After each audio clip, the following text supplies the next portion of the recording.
Red green online present.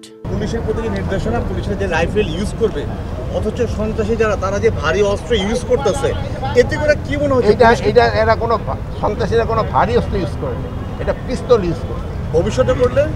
ভবিষ্যতে করলে সেই সময় আমরা আবার ভবিষ্যতের উপরে ভবিষ্যৎ করবো।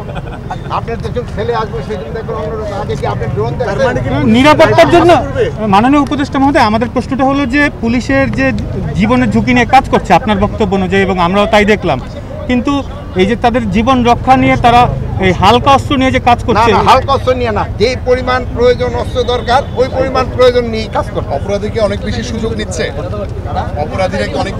অপরাধীরা খুব একটা বেশি সুযোগ নিতে পারতেছেন না, এই জন্য যে দেখেন 4 জনের ভিতরে 3 জনকে কিন্তু আমরা আইনের আওতায় নিয়ে আসছি। যে গতকালকে আমাদের একটা ইনফরমেশন ছিল যে চিটাগং থেকে একটা এরকম গাড়ি আসতেছে যাদের ভিতরে ইয়াবা আছে, তো এটা আমাদের ডিডির সাথে ইন্টারসেপ্ট হয়েছে ফকিরাপুলের মোড়ে। ফকিরাপুলের মোড় ইন্টারসেপ্ট হওয়ার পরে আমরা এখানে ধাওয়া করি প্রায় 500-600 গজ পর্যন্ত ধাওয়া করা হয়। ধাওয়া করার পরে একজনের গুলি করতে করতে যাইতেছিল, কিন্তু আমরা 3 জন আসামি ধরে ফেলছি। গাড়িটাও আমরা উদ্ধার করতে পারছি এবং 9000 ইয়োবা আমরা উদ্ধার করতে পেরেছি। এবং আমাদের যে 3 জন আমাদের আহত হয়েছে, আমাদের একজন এএসপি উনিও অল্প একটু আহত হয়েছিল, এই যে হাতে এই অপারেশনটা লিড করছে। প্লাস আমাদের আরও 2 জন, একজন এএসআই আর একজন কনস্টেবল যে আহত হয়েছে তার পায়ের গুলি লাগছে, ওইটা গত রাত্রে ওইটা রিমুভ করা হয়েছে। ওনারা আমরা এখন পুলিশ হসপিটাল নিয়ে দেবো, উনি সম্পূর্ণ আশঙ্কা মুক্ত। এবং আরেকজন এএসআই যে হয়েছে তারটা হয়েছে হলো অ্যাবডোমিনাল এখানে, বাট এটা আল্লাহর রহমত, এটা অর্গানিক কোনো ইসে লাগে নেই। এই জন্য হয়তো ওনারা হয়তো 24-48 ঘন্টা পরে অপারেশন করে এটা বের করে দিলে আমরা ওনারও পুলিশ হতেন। ওনারা সবাই খুব ভালো অবস্থায় আছে আল্লাহ দিলে, কারো কোনো রকমের আর বাকি আসামি যে আছে এইগুলির আমরা ধরার চেষ্টা করছি। এরা এই হসপিটালের যে 2 জন আছে সবাই আশঙ্কামুক্ত। স্যার, মানে সুনির্দিষ্ট আপনাদের কাছে কি তথ্য ছিল যার জন্য ওখানে চেকপোস্টটা বসালেন? এবং সুনির্দিষ্ট তথ্য দিল যে তারা ইয়াবা নিয়ে আসতেছে এবং ভয় ছিল যে এটা।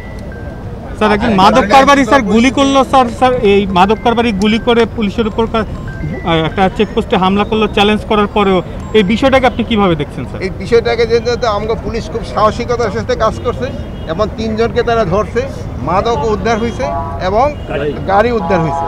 এবং যে পুলিশ যে সাহসিকতার কাজ করছে, দেখেন নিজেদের তারা জীবন বাজি রেখা মাদককে নিয়ন্ত্রণ করার তারা চেষ্টা করছে। এই অবস্থায় পুলিশের প্রতি নির্দেশনা, পুলিশের যে রাইফেল ইউজ করবে, অথচ সন্ত্রাসী যারা তারা যে ভারী অস্ত্র ইউজ করতেছে, এতে করে কি মনে হচ্ছে এটা এরা কোনো সন্ত্রাসীরা কোনো ভারী অস্ত্র ইউজ করে না, এটা পিস্তল ইউজ করে। ভবিষ্যতে করলে সেই সময় আমরা আবার ভবিষ্যতের উপরে ভবিষ্যৎ করবো।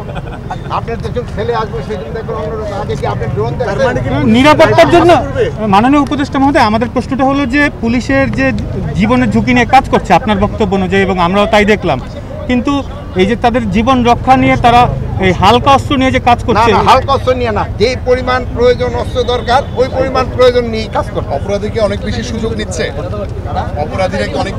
অপরাধীরা খুব একটা বেশি সুযোগ নিতে পারতেছেন না, এই জন্য যে দেখেন 4 জনের ভিতরে 3 জনকে কিন্তু আমরা আইনের আওতায় নিয়ে আসছি। এই বিশেষ প্রতিবেদনটি যদি আপনাদের ভালো লেগে থাকে অথবা উপকৃত হন, তাহলে অবশ্যই এই চ্যানেলটি সাবস্ক্রাইব করুন এবং লাইক, কমেন্ট ও শেয়ার করে রেড গ্রিন অনলাইনের সাথেই থাকুন। Thanks to everyone. Red green online.